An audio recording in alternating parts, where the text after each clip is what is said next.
እዘን ትልቁ መሳሪያ ዛሬ ሁላችሁም ይዛችሁት የምትሄዱት ለሊት ላይ 10 እስከ 15 ደቂቃ ለነዚህ ልጆች ዱዓ ያስፈልጋል።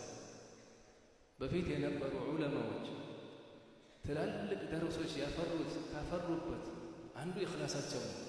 ሌላ ሁለተኛው ቀን ያቀሩና ለሊት ላይ አላህ ፊት ይለምኑላቸዋል ለነሱ።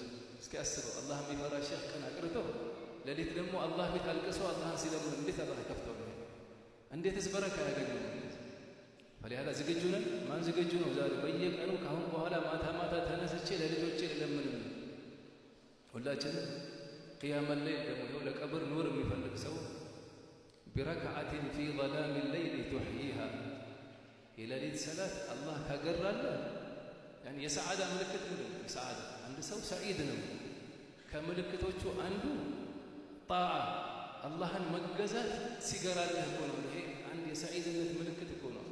አኽላቅህ ማማሩ፣ ለኡመቱ መጨነቅ፣ እነዚህ እኮ የሰዓዳ ምልክቶች ናቸው። ለአባትና ዱዓ እንደዛው ልጆች ደግሞ ሰሉ ዐለ ነቢ አሁን ወላጆቻችሁ ለእናንተ ተነስተው ለሊት ሊለምኑላችሁ እናንተ ሐፊዝ ዓሊም ተቂይ ነቂይ ወሊ መሆን አትፈልጉ? የሚፈልግ እጁን ያንሳ። ሐፊዝ ዓሊም ሆኖ አኺራ ላይ 10 ሰው እንዲሸፋዓ አባትናትህን ታጅ የምታለብሱ ዝግጁ ነን? አሁን አባትናታችሁ ለሊት ተነስተው ዱዓ ሊያረጉላችሁ እናንተም መርሐባ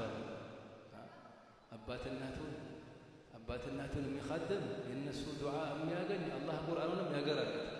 ሁላችሁም ቤት ሄዳችሁ ግንባር ስማችሁ የእናታችሁን ግንባር ስማችሁ ዱዓ አድርጊ እናቴ ሆይ አላህ ሐፊዝ እንዲያረገኝ አላህ ሳሊህ እንዲያረገኝ ብለን ዱዓ እንለም። ገባችሁ? ዝግጁ ነን? እናንተም ለወላጆቻችሁ ረቢ እግፊር ለሁም ከማ ረበያኒ ረቢ እግፊር ሊ ወሊዋሊደየ 5 ወቅት ሰላት በኋላ ይሁን ወላድ በሚመቻችሁ ሰዓት ላይ ልጆች ሐፊዞችን ዱዓ